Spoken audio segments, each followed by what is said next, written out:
저희 작은 형이 정신과 의사인 작은 형이 쓴 책 생명의 말씀사에서 출간했는데 구원 이후 우리는 어떻게 살아갈 것인가 한 번씩 좀 읽어보시면 좋을 것 같습니다.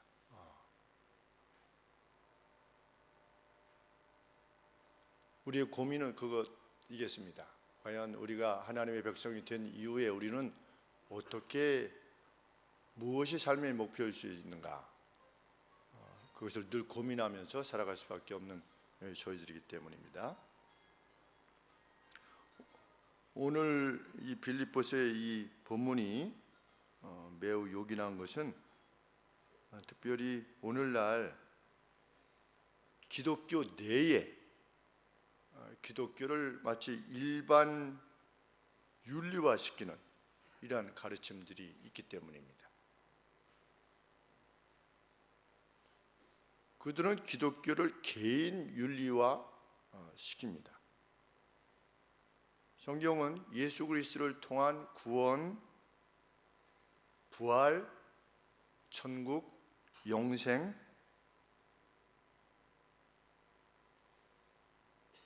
예수님께서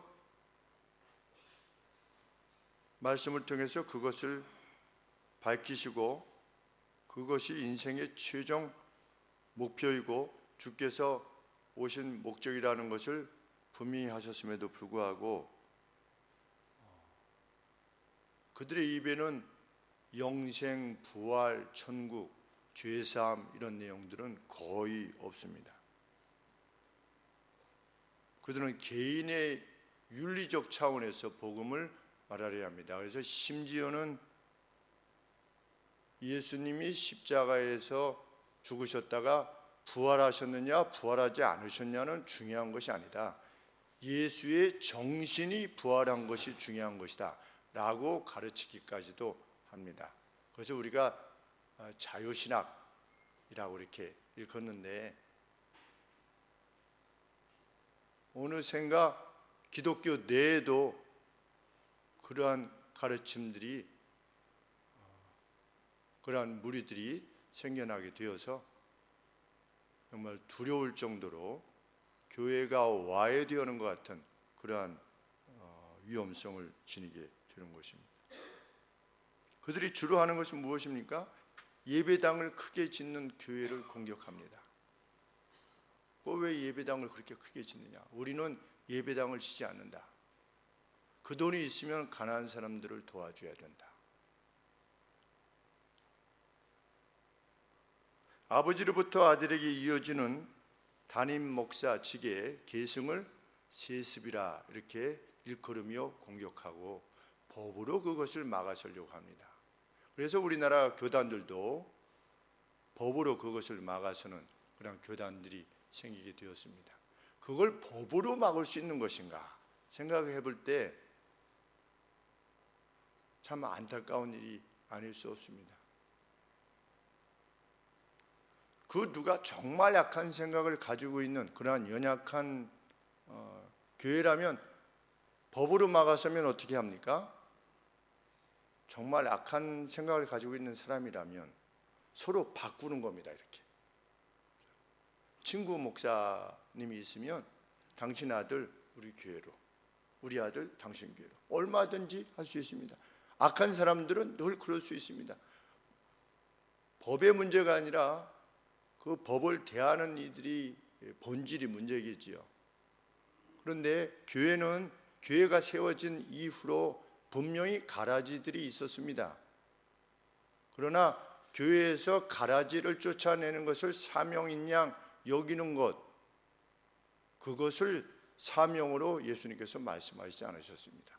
무엇이라고 말씀하셨습니까?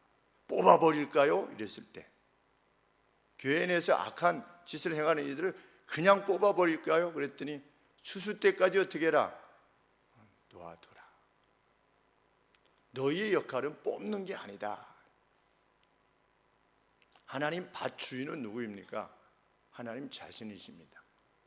그 안에는 알곡으로 자란 또 가라지 같이 있는 이들도 있습니다. 그것을 하나님은 모르십니까? 그래서 소위 말하는 윤리론자들이 그들을 뽑아내야만 교회가 건강해진다라고 성경이 가르칩니까? 그렇지 않습니다.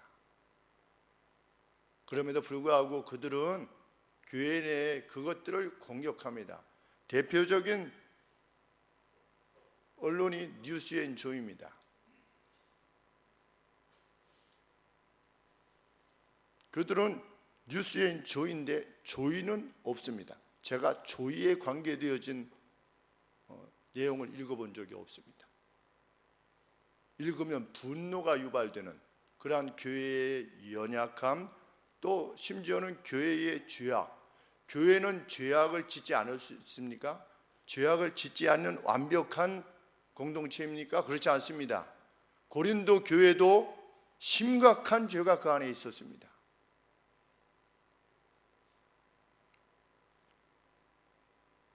그럼에도 불구하고 사도 바울이 그들의 죄악을 지적하지 않았습니까? 그들의 죄악을 지적했습니다. 그러나 형제로서 지적했지. 뽑아버리고 제거해 버릴 존재로 인식한 것이 아니라 형제로서 권하고 형제로서의 심령으로 책망했습니다. 그러나 현대 교회에 있어서 마치 그것이 지상 목표인 양 행하는 윤리론자들이, 심지어 목사들까지도 교회를 윤리화시키는, 개인 윤리화시키는 이러한 어려움에 직면해 있는 것입니다. 그 누가 사회적 약자를 돕기 위해서 자신의 일생을 바친다면 그들에게는 그 상대가 누구이든지 관계없이 존경을 받을 사람입니다. 뭐 교회 안에서 그 일이 일어나든 교회 밖에서 그런 일이 일어나든 존경을 받을 이로 말하고자 합니다.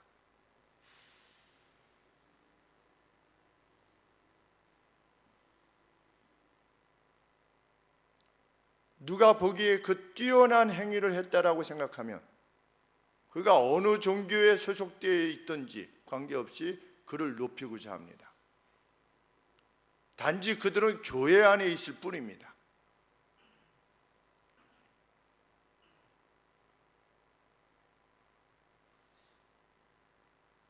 주님께서 말씀하시는, 성경이 말하는 공의를 일반 사회의 약자를 돕는 것으로 바꾸어 버립니다. 그것을 성경이 말하는 공의로 이해시키려 합니다.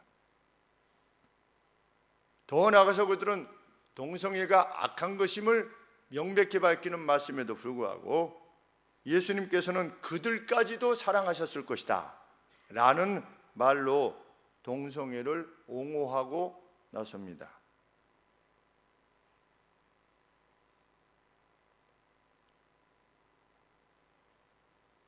작은 예수가 되자라고 하는 그들은 부의 축적에 대한, 그 누구의 부의 축적에 대한 분명한 이해가 없음에도 불구하고 늘 자본가들은 타도의 대상입니다. 어제 결혼식에 갔을 때 제 모교의 장로님을 배웠습니다.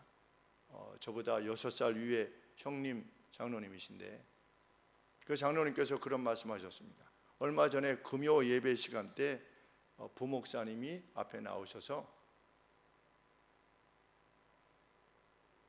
수구 꼴통 같은 자들이 이 땅에 자리하지 못하도록 해 주시옵소서, 이렇게 기도하는 내용을 듣고 너무나 놀랬다.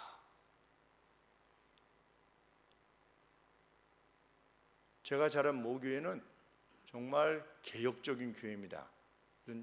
정치나 이런 면들에 있어서 논하진 않지만 그래도 하나님이 기뻐하시는 정치의 방향을 위해서 애를 쓰는, 그리고 참 모범적인 교회인데 그저 기도의 시간대 그렇게 말하는 것이 마치 정의로 이해되어지는 만큼.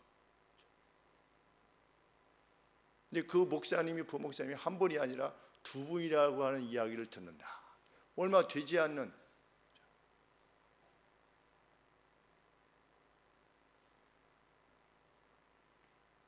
(80년대) 제가 다녔던 80년대 대학가를 장악하였던 그 대표적 무리들이 해방신학이었습니다.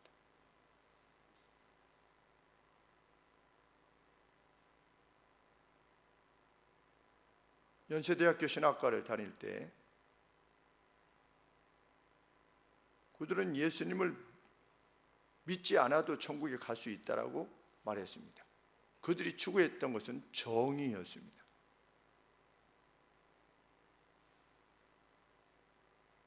그들에게는 환경의 보호가 지상 목적이고, 인권이 그들의 지상 목표이고, 민족 통일이 지상의 목표였습니다. 그들은 천국의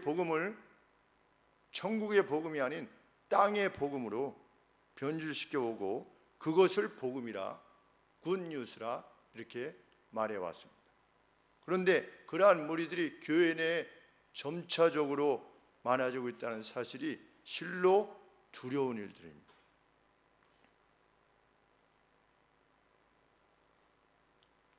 과연 사회적 정의가 주님이 말씀하시는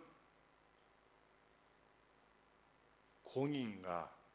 그리고 주님은 우리에게 그 사회적 정의를 위해서 사는 것이 우리 삶의 구원이든 구원을 받은 이후의 삶의 목표라고 말씀하시는가? 결코 아니다.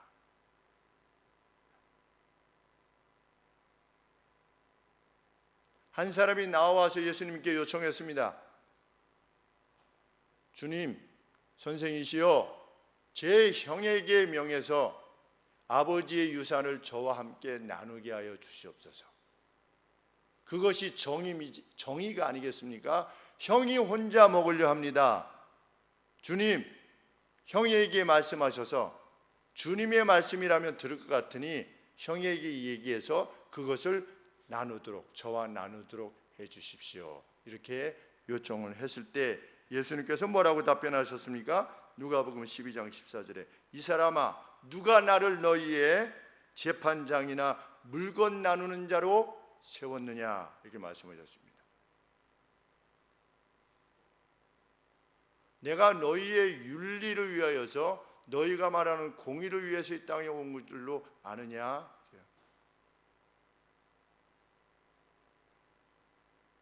너희는 나를 이 지상의 악에 대한 혁명가 정도로 이해하느냐? 그래서 내가 혁명이라고 하는 것은, 개혁이라고 하는 것은 어떤 것인가를 보여주기 위해서 온 것으로 너희는 나를 여기느냐? 이렇게 예수님께서 말씀하시는 겁니다. 나는 그 목표를 위해서 나를 내어준 것이 결코 아니다 라는 말씀입니다. 예수님께서 마가복음 7장 7절에서도 뭐라고 말씀하셨는가? 사람의 계명으로 교훈을 삼아 가르치니 나를 헛되이 경배하는도다. 어떤 일반 윤리, 그것이 타종교에서도 있고 우리에도 있고 비슷해 보이면 그 어떤 것도 높임을 받아야 되는 것으로 가르치는 그러한 가르침으로 하나님의 말씀을 가르칠 때, 주님의 말씀을 가르칠 때 그것은 헛되이 경배하는도다. 믿음을 그저 인간적인 그 어떤 규정이나 윤리를 지키는 것으로, 그러한 활동으로 타락시켰던 자들에 대해서 주님은 명백하게 경고하시는 겁니다. 교회는 구원받은 이후의 삶은 그 방향을 위한 것이 결코 아니다. 유사해 보일지 몰라도 그것이 아니다. 그러면 구원 이후에 그리스도인들이 살아가는 삶에 있어서 그 우선적 가치를 두고 행해야 되는 것이 무엇이냐? 1장 27절에 사도 바울은 복음으로 인하여서 감옥에 갇혀있던 사도 바울이 빌립보 성도들에게 구하는 겁니다. 이 빌립보 성도들은 여기에 미치지 못했던 성도들이 결코 아니었습니다. 왜냐하면 1장 6절에 보면 너희 속에 착한 일을 시작하신 이가 이미 시작해서 5절 말씀에 첫날부터 이제까지 복음에서 너희가 교제함을 인함이다. 이 빌립보 성도들은 계속해서 복음의 첫날부터 사도 바울의 복음 안에 있었습니다. 그런데도 권하는 것입니다. 그 권하는 내용이 무엇입니까? 1장 27절에 오직 그리스도의 복음에 합당한 태도 안에서 행하는 것이다. 그리스도의 복음에 합당한 태도로 행하는 것입니다. 내가 행하는 어떤 태도가 그리스도로 말미암는 구원받은 자로서의 삶, 그것에 합당한 매너로서 행동하는 것, 이것이 구원받은 이후에 우리의 삶의 목표라고 성경이 가르치는 것입니다. 그러면서 1장 29절에 그것은 무엇이냐? 그리스도를 믿을 뿐 아니라 그리스도 때문에 고난을 받는 것이다. 이것이 구원받은 이후의 삶의 여정의 목표다. 그리스도를 믿을 뿐만 아니라 그리스도로 말미암는 고통을 기꺼이 감내하고자 하는 그 기꺼움을 지니면서 살아가는 것이 그리스도의 삶의 목표다. 구원받은 이후에 그리스도와 관계되어진 삶이다.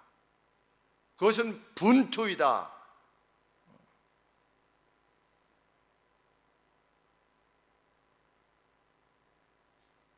고난받기를 기꺼워하는 용감한 기꺼움을 지니는 사람이 되는 것이다. 그런데 그것이 28절에 보시면 그러한 용감한 기꺼움이 저희에게는 복음을 막아서고 복음을 버리고 우습게 여기는 자는 애들에게는 멸망의 증거가 될 것이지만 당신들에게는 구원의 증거가 될 것입니다. 우리에게 삶의 전 방향에 있어서 이 소원이 있기를 원하는 것이 주님의 뜻이 분명한 것입니다. 구원은 받았으니 구원에서 이탈되지 않고 구원에 이탈될 만한 죄를 짓지 않고 살다가 주님 오실 때 천국에 이렇게 들어가는 이러한 삶을 추구하는 것이 아니라 구원받은 이후에 이미 구원이 은혜로서 거저 주어졌으니 이후의 삶을 그리스도의 나라를 위하여서 고통받기까지 충성되게 행할 것이라고 하는 것을 목표로 하는 삶이 그리스도의 구원 이후의 삶이다. 이렇게 가르치는 것입니다. 누구를 위한 삶입니까? 그리스도를 위한 삶입니다. 그리스도를 위한 분투이고 주님께서 나중에 불로 모든 것을 심판하실 때 무엇만 남을 거라고 그랬습니까? 과연 그 누가 무엇을 행했을 때 이것이 그리스도를 위한 의도 가운데 행했느냐라고 하는 것만 남을 것이라고 그랬습니다. 나머지는 모두가 불태워지고 하나님의 나라와 하나님의 의를 위해서 행한 것이냐 여부만 남게 될 것이다. 그것으로 판단받게 될 것이다.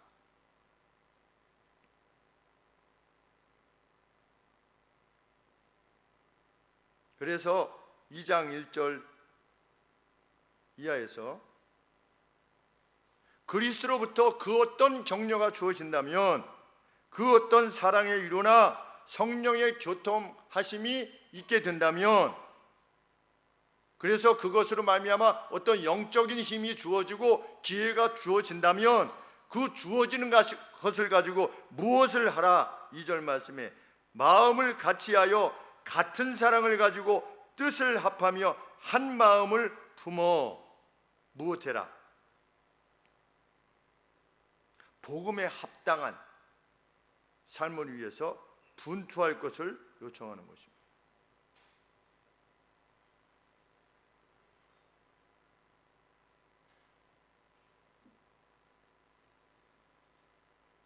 우리에게 이 분투를 위한 용감한 기꺼움이 있으리라 믿습니다.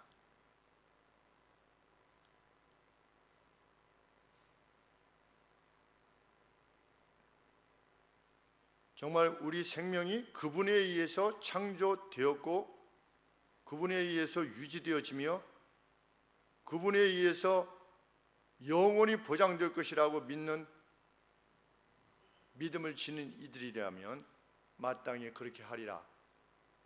그러한 각오를 지닐 것이라 믿습니다.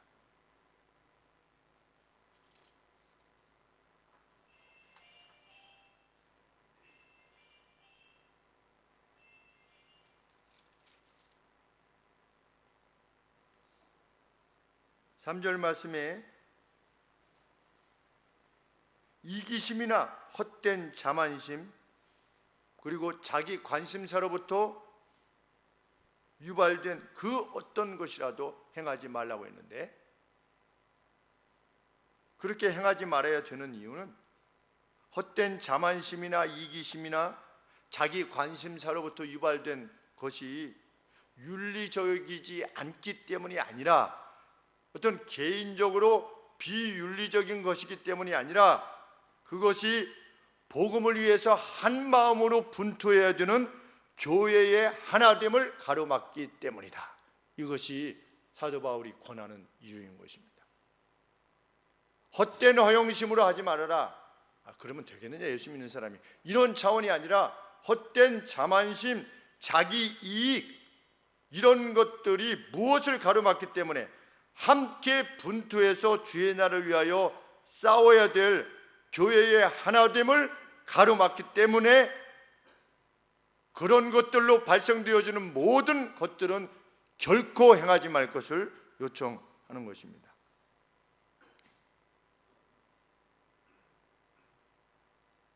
구원받은 이후에 우리들에게 유의미한 행동이란 복음의 신앙을 위해서 협력하는 것입니다.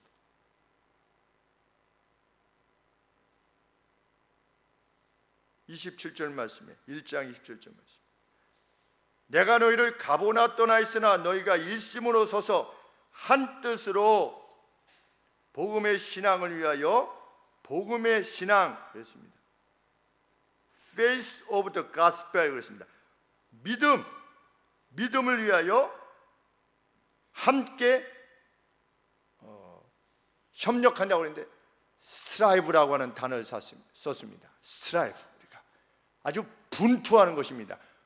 그런데 혼자 분투하는 것이 아니라 together 그랬습니다. striving together, 함께 분투하는 것. 무엇을 위하여? 복음이라고, 복음에 대한 믿음을 위하여 strive 하는 것입니다. 함께 분투하는 것입니다. 이것이 너의 삶의 목표가 되도록 하라. 구원받은 이후에 복음에 합당한 삶의 태도가 이것이기에, 무엇이 아니라 무슨 예수님 믿고 나서 개인윤리적인 차원에서 이것이 정이다 라고 하는, 교회가 이것도 못하면서 뭘 하느냐라는 식이 아니라, 그것에 너의 마음이 쏠리는 것이 아니라 그런 판단 능력이 있는 것을 더 자기 자신이 고상하다라고 인식하게 되는 것이기보다 함께 분투하는 것을 더 고상한 하나님 나라의 백성됨으로 이해하는 이들이 되도록 해라.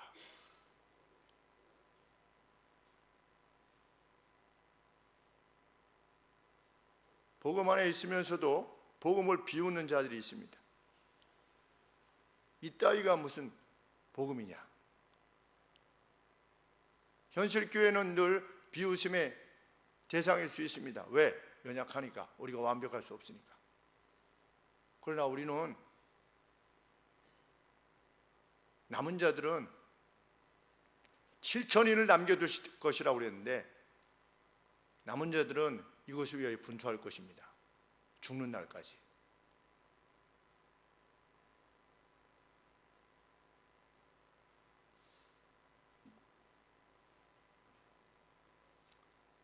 윤리론자들이 자주 이 언급을 사용합니다. 냉수한 그릇을 대접하는 것에, 소자에게 냉수한 그릇을 대접한 것에 대해서도 상을 받는다고 하지 않았느냐. 남을 대접하고 돌봐라. 성경에 이렇게 되어 있습니까? 그들은 이것을 읽지 못하는 것입니다. 주님께서 뭐라고 말씀하셨습니까? 냉수한 그릇을 대접한 것도 상을 받게 될 것이다, 이렇게 말씀하시지 않으셨습니다. 예수님 뭐라고 말씀하셨습니까? 제자들을 보내시면서 누구든지 제자이기 때문에, 너희가 내 제자이기 때문에, 그들이 하나님의 복음을 전하는 자들이기 때문에 사회적으로 가치 없어 보이는 소자처럼 보인다 할지라도 제자의 이름으로 나의 제자이기 때문에 저들이 복음을 전하는 이들이구나 라고 해서 냉수한 그릇을 대접하는 것에 대해서도 내가 진실로 너희에게 이르노니 그 사람이 결단코 상을 잊지 아니하리라 이렇게 말씀하신 것입니다. 냉수를 대접하라가 목표가 아니라, 중심이 아니라, 누구든지 내가 너희를 보낸다, 너희는 세상에 나가면 무엇과 같이 여겨질 것이다, 소자와 같이 여겨질 것이다, 가치 없는 자, 무가치한 자들로 사람들이 너희를 볼 것이다. 그러나 내가 너희에게 말하는데, 너희들에게 확신을 주는데, 누군가 너희가 내 제자이기 때문에 너희가 전하는 복음을 듣고 함께 협력하기 위해서 냉수한 것이라도 대접한다면 내가 반드시 상을 줄 만큼 너희가 전하는 이 복음의 내용은 크고 놀라운 것이다, 능력을 지니고 있는 것이다 라고 예수님이 말씀하신 것입니다. 그때 말씀하신 것입니다. 우리는 개인윤리적인 차원에서 냉수를 대접하는 사람이 아니라 복음을 위해서 무엇이라도 기꺼이 드리고자 하는 사람으로 살기를 원하는 것입니다. 필요하다면.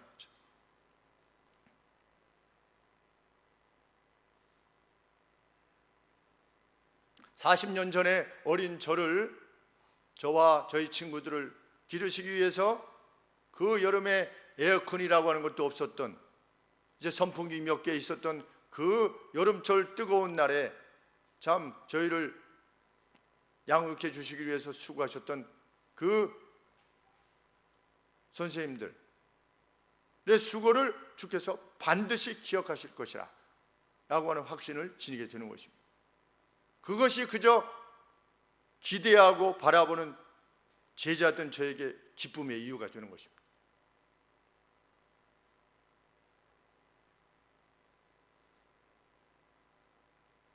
오늘도 그 누구가 그것이 세상적인 차원에서 크건 작건 주님이 기뻐하시겠거니 라고 생각해서 무엇을 행하시는 성도님들을 지켜볼 때 제 마음이 그렇게 큰 것입니다. 우리 사도 바울이 언급하고 있듯이 그날에 여러분들이 저의 면류관이 될 것이기 때문입니다. 2장 16절에 보시면 나의 다름질도 헛되지 아니하고 수고도 헛되지 아니하므로 그리스도의 날에 나로 자랑할 것이 있게 하려 함이라. 그리스도의 날에 저희 자랑은 뭐가 되겠습니까? 제가 전했던 복음을 하나님의 말씀으로 정말 받아들여서 하나님 앞에 그 심판대 앞에 서셔서 성도님들이 말씀에 입각하여 행하셨던 그 아름다운 일들로 말미암아 상급을 받게 될 때 그것을 바라보고 있는 그때의 기쁨, 그것이 저에게는 영예요 제가 소망하는 바인 것입니다. 왜? 그것을 위해서 일생을 산 보람을 그때 지니게 될 것이고 확정받을 것이기 때문입니다. 그것 외에는 아무런 이유가 없는 것입니다. 우리의 성도들이 오늘이라고 하는 날에 자신의 삶을 하나님 옆에 위임하심으로 훗날 주님으로부터 큰 상급을 받게 되는 것, 그것이 목사된 이가 하나님 안에서 소망하고 있는 참 유일한 기쁨의 이유인 줄 압니다.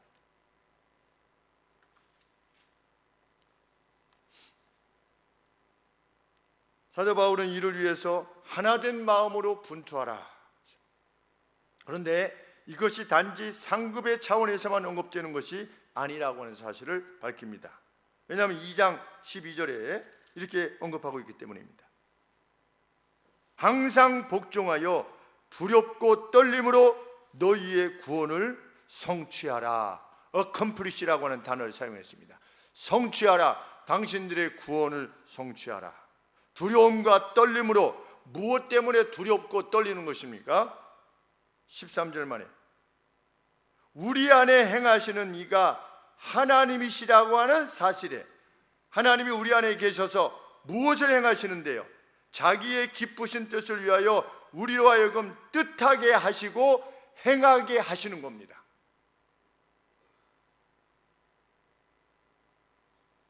우리가 믿음 생활을 할 때 이것을 해야 되겠구나, 이것을 하지 말아야 되겠구나, 이것을 하면 하나님이 기뻐하시고 차수서 성도님에게 기쁨이 되겠구나, 이것을 행하면 성도님이 좀 슬퍼하시겠구나, 이러한 것들을 뜻하고 뜻을 정하게 하시고 그것을 행하게 하시는 분이 누구시다? 하나님 자신이시다라고 하는 그 두렵고 떨림으로 행할 리가 될 만큼 복음에 붙잡힌 자로서 이 땅을 살아라. 그것이 구원받은 이후에 우리들에게 요청하는 요청입니다.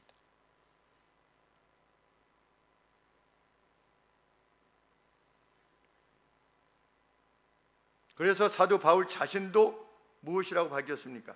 11절 말씀에 어찌하든지 나 자신도 죽은 자 가운데서 부활에 이르려 하노니 내가 이미 얻었다 함도 아니요 온전히 이루었다 함도 아니라 구원은 따는 당상이라고 내가 여기는 것이 아니라 오직 내가 그리스도 예수께 잡힌 바 된 그것을 잡으려고 쫓아가노라.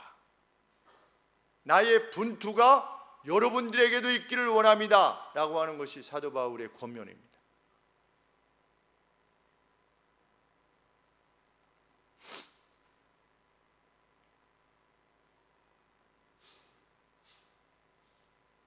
사도 바울은 이 모든 일을 행함에 있어서 이 같은 목적을 지니고 정말 하나님의 나라와 하나님의 영광을 위하여 행하는 이 목표를 지니고 함께 한 마음으로 행하고자 할 때 원망과 시비가 없이 하라 이렇게 말씀하십니다. 14절 말씀. 모든 일을 행할 때 원망과 시비가 없이 하라. 원망, 어떤 원망입니까? 가만히 있어봐. 왜 꼭 내가 이 일을 해야 돼? 하나님 왜 꼭 접니까? 라고 하는 원망이 없어 하도록 해라.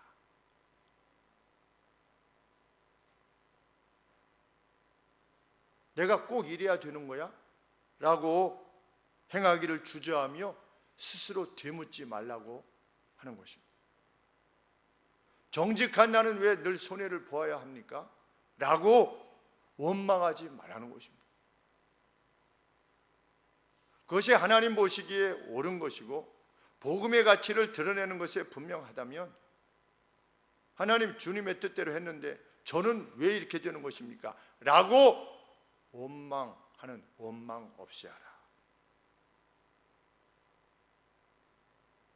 또 시비가 없이 하라.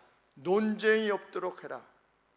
이게 무슨 말입니까? 시비가 오는 것은 논쟁을 말하는데 하나님과 논쟁함이 없이 행하라. 하나님 말씀하신 것은 맞는데 그렇지만 하나님 이렇게 하나님과 시비를 걸지 말아라. 그렇게 말함이 없이 즉시 하나님께서 복음을 위해서 뜻하시는 말을 행하라.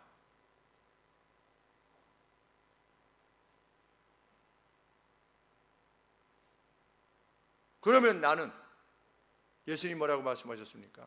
이 모든 것을 너희에게 더하시리라. 믿고 행해라.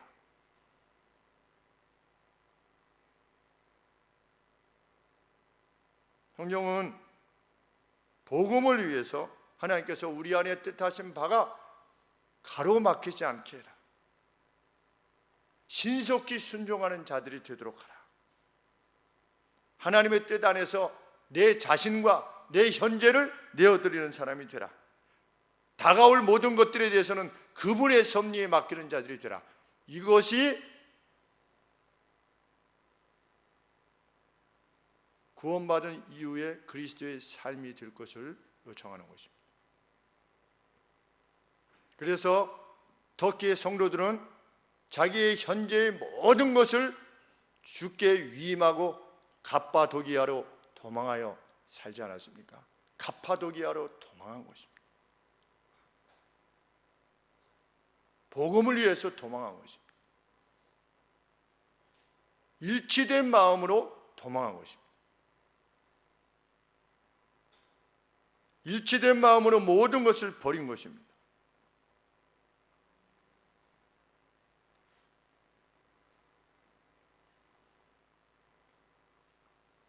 하나님께서 원하시는 것이라면 그렇게 행함을 통해서 이 비뚤어지고 악독한 세대의 한가운데서 비난을 넘어선 책망할 것이 없고 순결한 하나님의 자녀들이 어떠하다라고 하는 것을 증명하라. 15절 말씀입니다.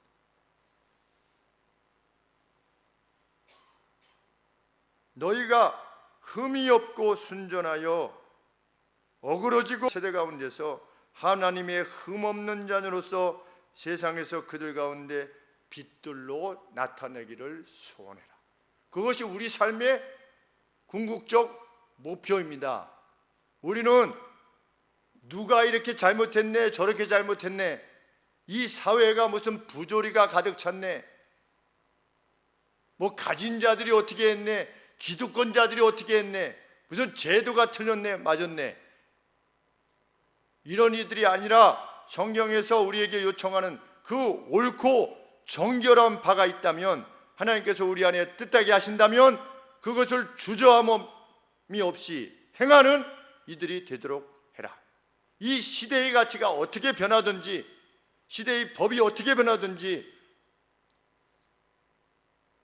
간통의 법이 없어도, 간통의 법이 없어져도 간통을 행하는 자가 되지 않기는 간통법이 있던 없던 행하지 않는 것입니다.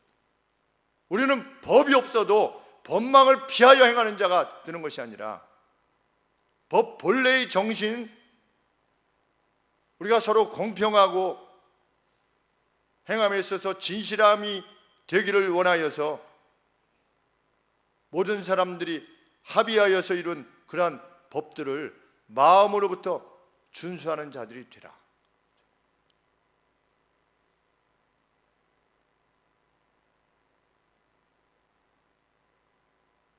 그분이 예수님을 믿는 분인지 아닌 분인지는 잘 모르겠습니다. 동양대 총장이라고 하는 분이, 어떤 분이 정확하게 알 수 없지만, 그런데 아들이 골드만삭스에 들어가게 되었는데, 누구라도 들어가려고 하는, 골드만삭스에 들어가려고 하는데, 너는 한국 사람이니까 와서 입대해라. 그래서 해병대 자원에서 갔다는 이야기를 들을 때, 모르겠습니다. 예수님을 믿는 사람이기를 원합니다.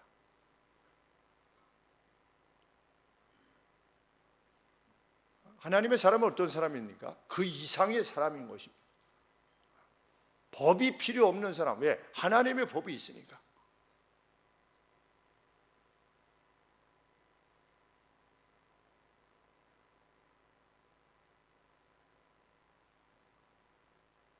그것이 우리 그리스도인들의 삶에, 당신들은 당신이나 나나 똑같은 죄인이지만 당신은 예수님 믿지 않기 때문에 지옥에 가는 거고, 나는 예수님 믿기 때문에 천국 가는 거야, 이렇게 말하는 사람으로 세상에 비춰지는 것이 아니고,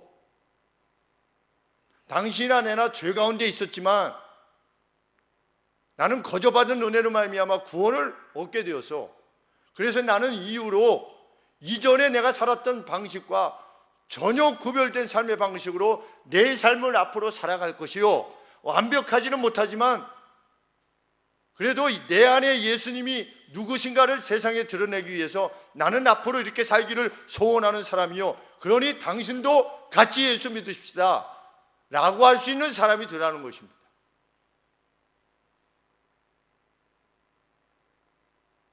당신이 아무리 착하게 살아도 예수님 믿지 않으면 천국 가, 모든 사람은 죄인이야, 그러나 나는 예수님 때문에 천국 가, 이런 복음이 그 세상의 복음입니까?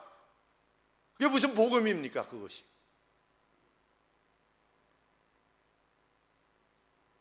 예수님께서 그렇게 복음을 가르치셨습니까? 만약에 그 누가 복음을 그렇게 가르친다면 한 달란트 맡았던 자나 마찬가지일 것입니다. 주인이 오기를 그냥 기다리는 것이지요. 왜? 주인은 악한 주인이기 때문에 내가 장사를 하다가 실수해서 잘못되면 나를 더 혼낼 것 같다고 주인을 그렇게 인식해서 그냥 잘못만 안 하면 되는 예수님 믿은 이후에는 뭐 죄악만 따로 특별한 죄악만 저지르지 않고 그냥 잘 지내다가 천국 가는 것, 그것이 구원받은 이후의 삶의 방향일 수 있느냐? 성경은 결코 그럴 수 없다.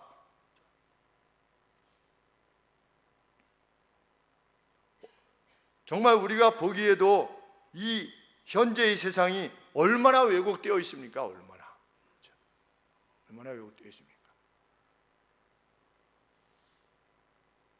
전관예우, 무슨 이 땅에 정의를 말할 수 있겠습니까? 전관예우가 있는. 누가 크리스찬 재판관이었다면, 크리스찬 검사였다면 정말 그 중에 한두 사람이라도 그 크리스찬 중에 나는 전관예우를 받지 않겠소, 내가 재판관으로서 나라에서 받게 되는 그 연금으로 내가 살아가겠소 하는 사람 정도는 나와야 되지 않겠습니까? 아니면 그렇게 하고 나서 연금으로 살아가고 뭐 한 400만 원은 적어도 나올 테니까 400만 원 받으면 뭐 충분히 살지 않겠습니까? 400만 원 받으면 그 받은 것으로 정말 살아가다 보면 우리나라만큼 고소 고발이 많은 나라가 없다고 하지 않습니까? 일본에 몇십 배인가 몇백 배인가 된다고 그러는데 무슨 일만 발생하면 우리나라는 고소합니다. 문제를 해결하려는 것이 아니라. 그럴 때 정말 억울한 일이 있는 사람들을 위해서 무료 변론을 해줄 수 있는 그러한 크리스찬 전직 대법관, 전직 검찰총장, 이런 사람들이 나와야 되지 않겠습니까? 그래서 한 번 나왔죠. 그런 분이 대법원은 판사였든지 아니면 헌법재판관이었든지 한 분이 은퇴하시고 나서 자기 부인이 행하시는 그 슈퍼에 같이 일하시는 것이 아주 대서특필되었었습니다. 그럴 때 많은 사람들이 감동했습니다. 감동했는데 어떻게 됐습니까? 나중에 다시 결국은 갔습니다. 세상은 그렇습니다. 무슨 진리, 자유, 정의, 어느 편이 그 마음에 하나님이 없다고 하는 자들 가운데 무슨 진리가 나오겠습니까? 무슨 선함이 있고, 하나님께서는 그들 가운데도 선함이 있을 수 있다라고 말씀하신 적이 있습니까? 불가능한 일입니다.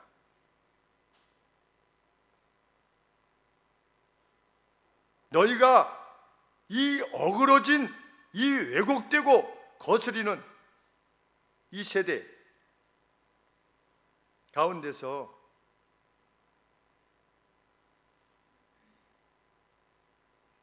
하나님의 흠없는 자녀로, 누구로부터의 흠없는 자녀입니까? 하나님의 흠없는 자녀입니다.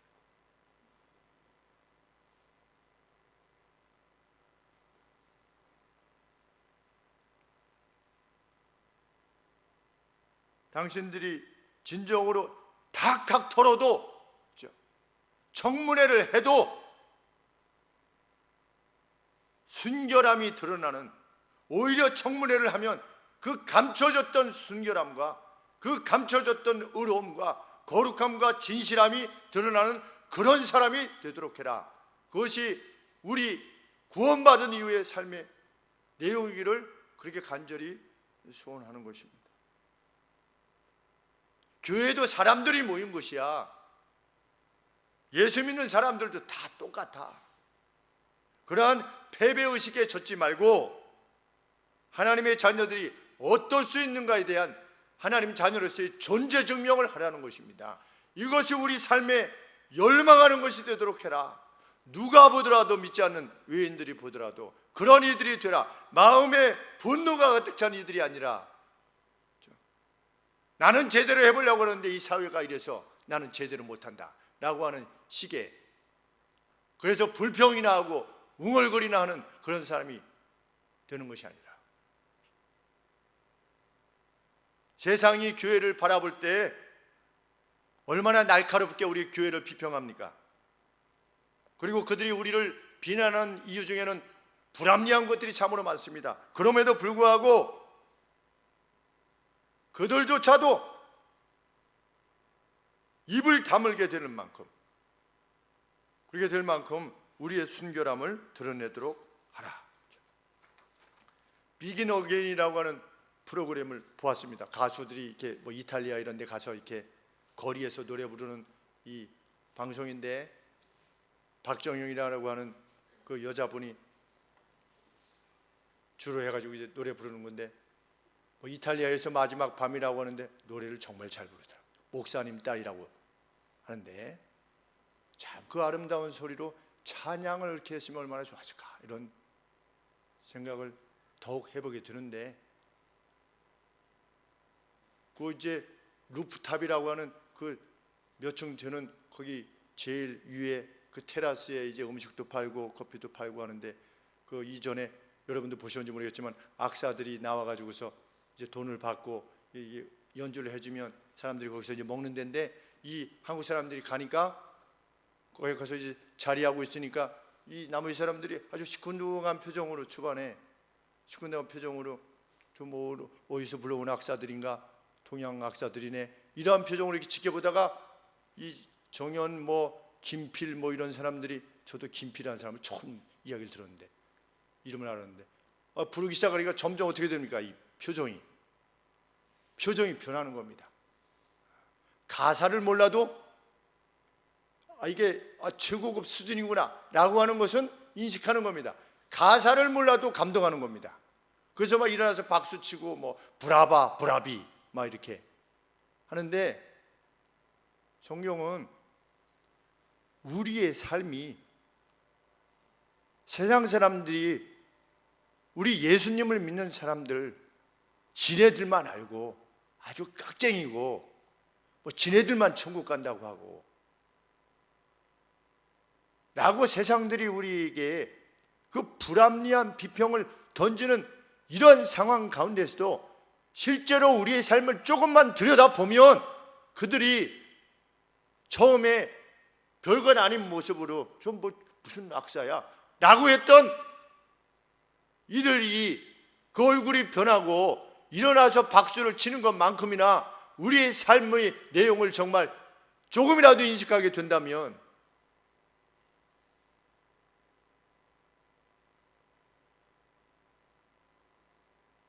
그들이 그리스도를 알게 될 것이라는 것입니다. 그것이 빛됨입니다. 빛을 비춰라. 요 어딜 지나가는데 어떤 어린아이가 안녕하세요 목사님, 저는 모르는 아이예요. 목사님 근데 모른다고 할 수 없잖아요. 그래 반갑다 그랬더니 그런데 목사님 어디서 봤지 그랬더니, 목사님 그때 참새 먹이 주셨잖아요.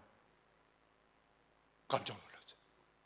그때 이제 저희 집 앞에 그 고등학생 둘이 이렇게 여학생들이 서 있어서 뭐 하는 거야 했더니, 그 새끼 참새가 날아가다가 벽에 부딪혀가지고 날개가 하나 이렇게 돼가지고 이게 있으니까 여학생 둘이 이거 어떻게 해요? 그래서 집에 있는 박스를 만들어가지고 이제 그 박스 만들어가지고 거기 이제 털퍼덕 이렇게 주저앉아가지고 집에 와서 쌀도 가져오고 물도 좀 갖다 주게 박스 만들었는데, 7층에 계신 아주머니께서 내가 기르겠다고, 불쌍하다고 이러면서 가지고 가셨는데, 그 과정 속에서 저는 그 여학생 둘하고 그 할머니만 생각이 나는데, 그 초등학교 학생들이 지켜봤나 봐요, 그 모습을. 그러니까 저한테 그렇게 말하는 겁니다. 목사님 그때 참새 이렇게 다친 거 해주셨잖아요. 뭐 달리 필요 없습니다. 우리가 하나님께서 우리를 창조해 주신 것에 대한, 그리고 구원해 주신 것에 대한 감사의 삶을 매일, 그 참새 한 마리에 대해서도, 그 생명에 대해서, 왜? 우리 하나님께서 그렇게 관심하신다고 하셨으니까. 참새 2마리가 땅에 떨어지는 것조차도 하나님께서 허락지 않게 하시면 안 된다. 이거는 뭐 명령을 하신다 아니다 이런 차원이 아니라 하나님께서 관심하신다는 것입니다.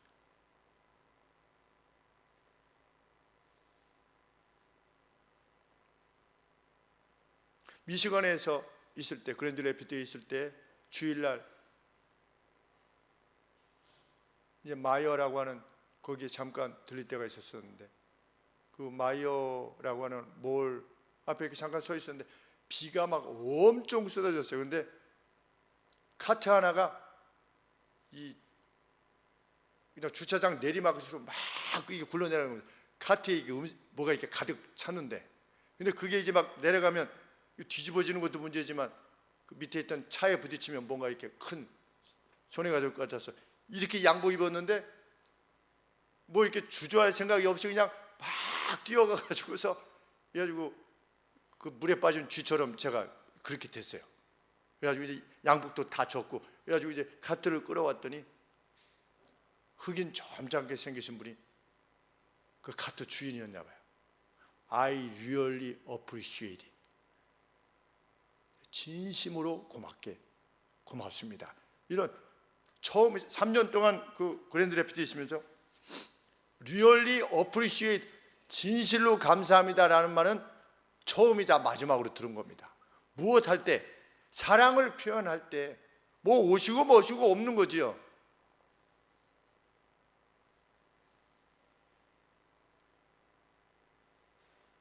아예 그때 무엇이라고 말하는 것입니까? I am a pastor. 저는 목사입니다. 내가 이렇게 하는 것은 목사이기 때문에 하는 겁니다. 은혜 받은 자로서 행하는 것입니다. 라고 하는 것을 전하는 것입니다. 바울은 순결함을 입증해라 그랬습니다. 너희의 순결함, 섞이지 않음, 그리스도인의 섞이지 않음을 입증하라.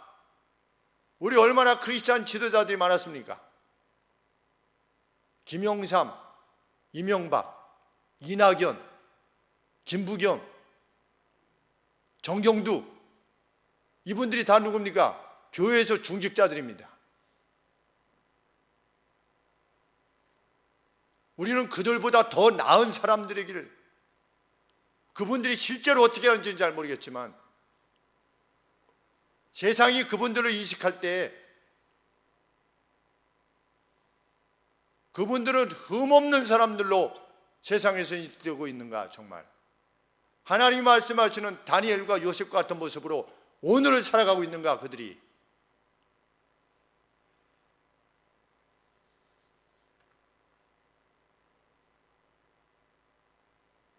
홍준표 그분도 크리스찬이라고 들었습니다.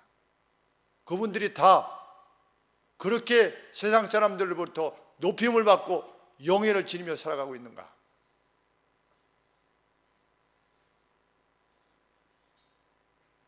섞이지 않음을 입증해라 했습니다.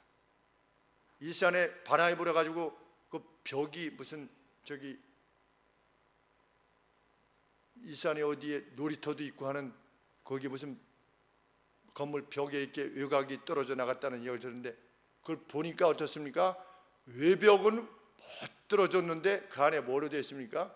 스티로폼으로 되어 있는 겁니다. 그냥 값싼 스티로폼으로 그냥 붙인 겁니다. 너희는 섞이지 않음을 입증해라. 너희는 처음부터 마지막이 똑같은 맛을 지닌, 겉을 맛보아도 속을 맛보아도 똑같은 그 순결함, 그것이 퓨리티입니다. 너희의 삶에 그것을 입증해라. 우리 콜라를 먹는데 콜라가 이상하게 코카콜라인데 이렇게 큰 거 1.8리터짜리 그것을 사 먹는데 이상하게 위에가 조금 이게 누가 한 모금 먹은 것 같이 이렇게 여기서 이렇게 요새는 이상하게 나온다 그랬더니 저희 집사람이 제 아내가 발견했습니다. 1.5리터라 이렇게 써 있습니다. 전에는 1.8리터였는데 가격을 올리기 어려우니까 조용히 1.5리터 이렇게 쓰고 이것을 양을 줄인 겁니다. 이게 순결입니까? 코카콜라. 참 불쌍하다 이런 생각이 들었습니다. 불쌍하다. 차라리 가격을 올려라. 그것이 순결한 것이 아니겠습니까? 가격을.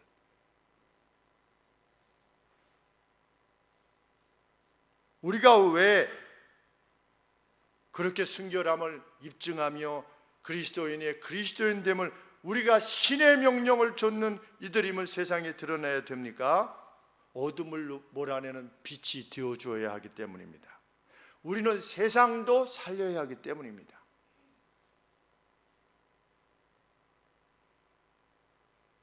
요란한 소리 없이 빛이 어둠을 몰아내듯이 그리스도인들의 순종은 가는 곳마다 어둠을 몰아냈습니다. 우리가 무엇을 밝혀 16절 말씀에 생명의 말씀을 굳게 잡아 했습니다. 굳게 잡아. 우리가 이렇게 하는 것이 생명의 말씀이 누구십니까? 예수 그리스도십니다. 우리가 생명의 말씀인 예수 그리스도를 굳게 잡아 이렇게 행하고 있음을 세상에 드러내므로 세상이 그리스도를 보게 하는 것, 그 일심으로 우리가 행하게 될 수 있게 되기를 소원합니다. 그래서 성도의 교통을 나누며 거룩한 공예를 이루어 오늘을 사는 것이라 믿고, 우리 각각이 열심하여 수고하여 우리의 생업을 위해서 애쓰고 우리 자녀들의 건강을 돌아보는 이유도 궁극적으로 세상에 이 빛을 비추기 위한 것임이라 믿습니다. 어머니께서 70세 되신 한 성도님을 전도하셨습니다. 최근에 그 이야기를 듣습니다.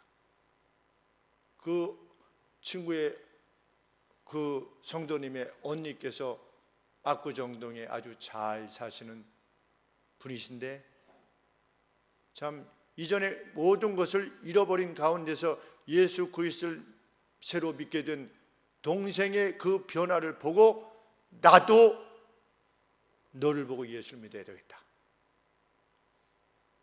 그래서 강변교회라고 하는 저희 교단 교회에 나가기 시작하셨다는 말씀을 듣습니다. 그 늦은 나이에도 그 기쁨이 있는 것입니다. 그 동생의 변화, 구원받은 이후의 동생의 변화, 그 동생의 변화를 위하여서 어머니께서 수년간 힘을 쓰셨습니다. 그래서 저도 기도했습니다. 그분이 70세 되신 이후가 되신 그 분께서 주 안에서 누리는 그 기쁨을 위해서 수고하고 헌신한 충분한 목적을 어머니께서는 이미 여기서 누리셨습니다. 그리고 이후에 주님께서 도래하실 때 또 상급을 받으실 것이라 믿게 됩니다. 우리가 전하는 이 복음은 그 누구에게로 가면 그로 새로운 삶을 살게 될 것이라, 살게 할 것이라 확신합니다. 우리 교회 내에서도 이미 지켜보시는 바와 같습니다. 정말 우리가 이것을 이루어내는 귀한 믿음의 성도들로 함께 세워져 나가기를 소원합니다. 기도하겠습니다. 하나님, 우리를 향하신 주님의 기대가 이것임을 결코 잊지 않게 하여 주시옵소서. 이미 구원 받은 자로서의 삶의 방향 향하여 함께 분투하며 일심으로 한뜻으로 서서 나가는 저희 교회가 되게 하시옵소서. 예수님의 이름으로 기도합니다. 아멘.